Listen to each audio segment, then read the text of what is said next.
লখিমপুৰ জিলাৰ বিপুৰীয়াত অসম ব্ৰাহ্মণ সমাজৰ একাদশ মধ্যকালীন বাৰ্ষিক অধিৱেশনখনি বুধবাৰৰ পৰা এক মাংগলিক পৰিৱেশত আৰম্ভ হৈছে।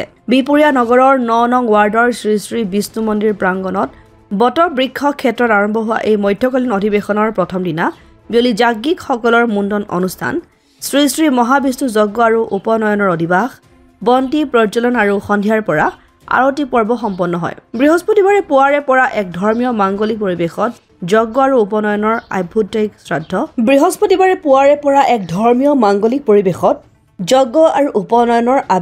শ্ৰাদ্ধ সূৰ্য আৰোহণ, ধৰ্ম ধ্বজা উত্তোলনৰ পিছতে মাংগলিক কাৰ্যসূচীৰ জলাৰোহণ কাৰ্যসূচী সম্পন্ন হয়।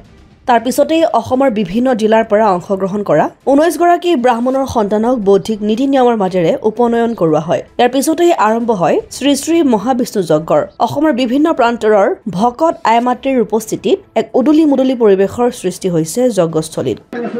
অসম ব্ৰাহ্মণ সমাজৰ একাদশ মধ্যকালীন অধিৱেশন বিপুৰীয়াত বটব্ৰহ্ম ক্ষেত্ৰত আজি কালিৰ পৰা অনুষ্ঠিত হৈছে। যোৱাকালি ৰাতি আমাৰ অধিবাস মুণ্ডন হ'ল, যাজ্ঞিকসকলৰ মুণ্ডন, উপনীতসকলৰ মুণ্ডন হ'ল। আজি পুৱাৰ পৰা জলাৰোহণ বিষ্ণু যজ্ঞ আৰম্ভ হৈছে আৰু গধূলিলৈ সাংস্কৃতিক সন্ধিয়া। আমাৰ ১৯জন যুৱকে উপনয়নত অংশগ্ৰহণ কৰিছে। ৩০জনে আমাৰ অংশগ্ৰহণ কৰাৰ কথা আছিলে, কিন্তু বাকীসকল যথাসময়ত আহি নাপালেহি।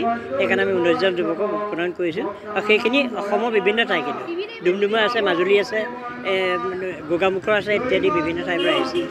আৰু পৰহিলৈ ৰাতিপুৱা এটা সাংস্কৃতিক শোভাযাত্ৰা, বৰ্ণেল সাংস্কৃতিক শোভাযাত্ৰাৰ কাৰণে আমি বিভিন্ন জনগোষ্ঠীৰ লোকক নিমন্ত্ৰণ কৰিছোঁ। গতিকে এটা সুন্দৰ শোভাযাত্ৰা হ'ব বুলি আমি আশা কৰিছোঁ। সকলোৱে যে সহায় সহযোগ কৰে। আমি অসমৰ বিভিন্ন প্ৰান্তৰ পৰা 19জন ল'ৰাক ইয়াত লগুণ দিয়াৰ ব্যৱস্থা কৰিছোঁ আৰু অসমৰ আমাৰ গুৱাহাটী কামৰূপৰ পৰা আৰম্ভ কৰি ঢকুৱাখানা ঘিলামৰালৈকে ধৰি 19জনে ইয়াত উপনীত হৈছে। বিপুৰীয়াৰ পৰা হৰেণ বৰাৰ ৰিপৰ্ট, অসম আদিত্য।